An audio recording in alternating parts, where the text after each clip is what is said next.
Let's bring in Republican strategist Doug Heye, former associate counsel to President George W. Bush, Jamil Jaffer, and CNN political commentator Kate Bedingfield, who used to be a very senior advisor and deputy campaign manager to the Biden campaign and the Biden White House. Kate, I want to start with you on this because I'm less interested in the strategy or what they were trying to do here and more interested in, the president better than pretty much anybody we have on air on a regular basis.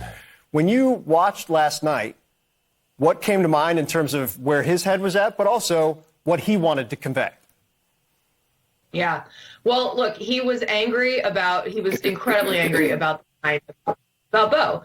He felt that was incredibly out of line. You could see, and I could see watching him, the emotion and the anger that he felt, and having that incredibly personal moment in his life sort of questioned in some way that felt political and frankly incredibly cheap. So, it was incredible. It was clear to me watching him last night that really upset him. And I thought it was actually a good thing for him to go out and set the record straight on that. I mean, I thought the two things that worked last night were, one, his very honest and raw and emotional response to the Bo piece of this. And two, I thought he showed some feistiness. And ultimately, I think showing a little feistiness and scrapping a little bit, it does combat the age perception. I mean, when he's kind of going back and forth and speaking from the heart and showing fire, that's one thing that he can do to combat the notion that he's too old for the job. So, I thought those were two things that worked in what he was doing last night. And I think what he was trying to convey, was trying to push back on some of the substance, but also just, show overall, put in context that some of these swipes were out of line, that they were potentially politically motivated, and show that fire in the belly. And I do think he did that. Jamil, to you, Robert Hur, in the special counsel who led this investigation, the report found, and said in it, the reason we're not going to, criminally charge Biden is because there was no willful intent. There's no criminal intent. Not to mention a major difference people need to remember this morning as they hear some like Trump saying two-tiered, system of justice. Trump did not go sit down with the special counsel in his case of Mar-a-Lago documents. Biden did in the middle of an international crisis. What are your thoughts this morning on this?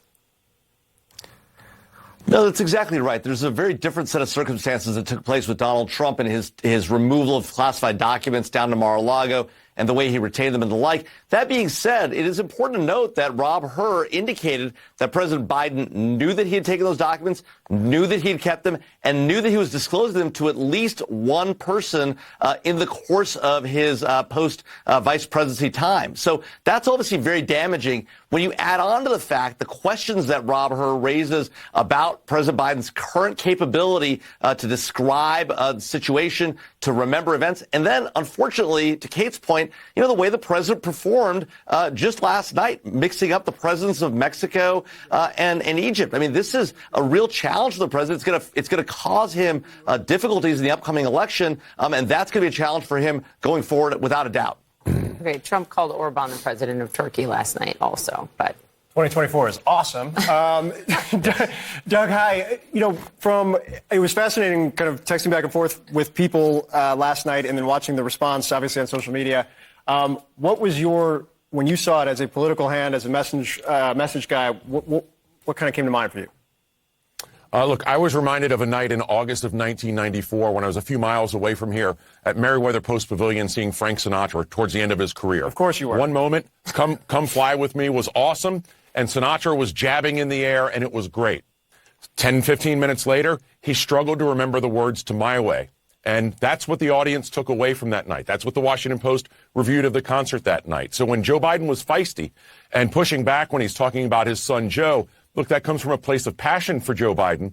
But ultimately, he says, I remember well the rosary from Our Lady of. And his voice trailed away, and he stopped, and he just stood there sort of motionless for a few seconds. That's what voters take away from this. And look, he messes up people's names. Donald Trump messes up people's name. These are both people in cognitive decline. It's very clear. It's why poll after poll says we don't want this matchup. We don't want to see a rematch of this. We have Donald Trump as the resistible force, Joe Biden the movable object, and voters are really dissatisfied that this may be their choice come November. Kate, it is the voters in terms of the polling. Like NBC's latest poll, 76% of folks said it's a major concern, the president's mental and physical health. If you were in the room still in the Biden White House, What would you suggest he do over the coming months to change that perception? Get him out there more, not less. I think the more he's out, the more he's out interacting with people, the more people see him in his element, talking to people about what's going on in their lives, expressing empathy. When people see him out and about, it takes the focus off of any one given slip of the tongue. I mean, look, Doug's right. We're all gonna mess up names. We're all gonna misremember dates. Obviously, as you said, Poppy, Trump literally just did this last night with Viktor Orban.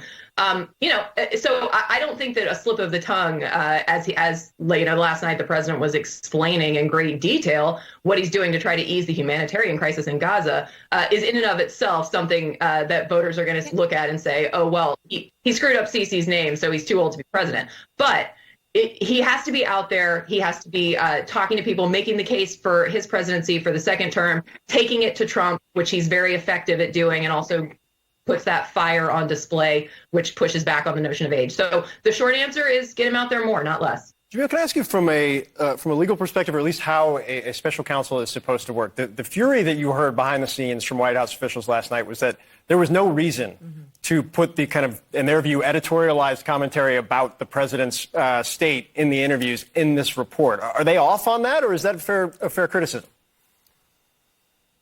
I actually think that's exactly wrong. And the reason why is the reason that Robert decided not to pursue the prosecution was not that the president didn't commit a crime. What Robert says is he willfully retained classified documents that he shouldn't have and knowingly did that. The challenge is, he says, look, he can convince a jury that he was a, sort of old man who didn't really remember what was going on. And he had to explain that theory of the case, why he didn't bring charges. So laying that out was not a political effort. Robert Hur is a longtime prosecutor. He's a serious guy. I think there's nobody who could really claim that he's a politically motivated actor, right? What, in fact, he's doing is saying, look, here's the reasons why I chose not to prosecute the president. There are good reasons. They're not about his decision to retain the documents, which was illegal. They're because he convinced a jury that, maybe he forgot about them, forgot they were there and the like, and he had to lay out the case for why. That's why he laid it out, not for any political reasons, and certainly not to help Donald Trump. Jamil, Doug, Kate, thank you guys very much. Yes. Thank you. Oh, I thought you wanted Kate. Say one thing. Yes. He says repeatedly there's a shortage of evidence. So I would there's important context there. Throughout the report, he repeatedly says he didn't charge Joe Biden because there was a shortage of evidence. So it's just important to have that context when you're talking about why he ultimately came to this decision. Hey, it's the weekend. Got time to read 300 pages. People can read it all for themselves. But seriously, you should read it. Thank you.